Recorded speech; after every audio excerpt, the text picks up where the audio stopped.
आयुष्यात अनेक चांगले वाईट अनुभव येत असतात.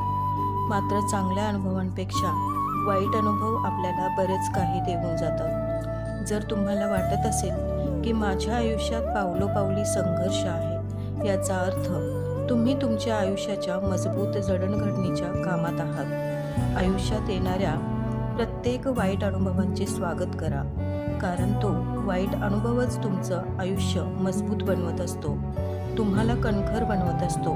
हे छोटे छोटे वाईट अनुभवच आपल्याला आयुष्यातील मोठ्या संकटांवर सहजपणे मात करण्याचे बळ देत असतात. घणाचे घाव घातल्याशिवाय लोखंडाचे परीस होत नाही. जीवनातील आव्हाने, संघर्ष आणि वाईट अनुभव यांना सतत सामोरे गेल्याने ती व्यक्ती अधिक कणखर, समजूतदार आणि मौल्यवान बनते. कठीण परिस्थितीतूनच माणूस घडतो आणि त्याला जीवनाचा खरा अर्थ समजतो.